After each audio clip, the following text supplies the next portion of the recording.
Hi అండి అందరికీ. చూడండి మా మిరప చెట్లు అయితే ఈ విధంగా వచ్చినాయన్నమాట. వీటిలో గడ్డి కూడా వాటితో పాటు గడ్డి కూడా బాగానే వచ్చింది.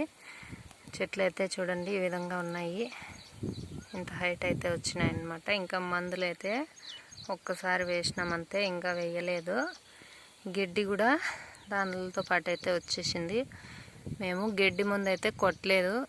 గడ్డి మందు అంటే గడ్డి మందు కొట్టినామంటే కొంపలు మునిగిపోతాయి అన్నమాట. మిరప చెట్లకి వంకాయ చెట్లకి అస్సలు కొట్టద్దండి.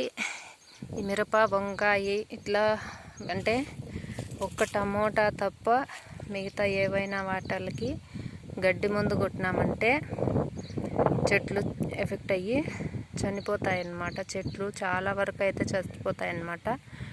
కాబట్టి మేము గడ్డి మందు కొట్టకుండా ఈ విధంగా అయితే తోవేస్తున్నాము. మేమే గడ్డి మందు కొట్టినామంటే కొంప ముంచేస్తుంది, మొత్తం అంతా వేస్ట్ అయిపోతుంది అన్నమాట. మనం చేసిన కష్టం అంతా వేస్ట్ అవుతుంది గడ్డి మందు కొడితే.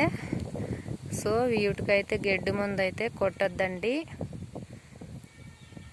ఒకవేళ ఇంకా ఒక మనిషిని అయితే పిలుచుకొని చెట్లు అయితే నీట్గా గడ్డి తీసేసుకోండి తప్ప గడ్డి మందు అయితే మాత్రం కొట్టొద్దండి చెట్లకైతే. దయచేసి ఎవ్వరు మిరప చెట్లకి కానీ బీర కాకర ఇట్లాంటి వాటికి కూడా దేనికి అయితే గడ్డి మందు వాడొద్దండి. గడ్డి మందు వాడితే చెట్లకి చాలా అంటే చాలా ఎఫెక్ట్ అవుతుంది. ఓకేనా?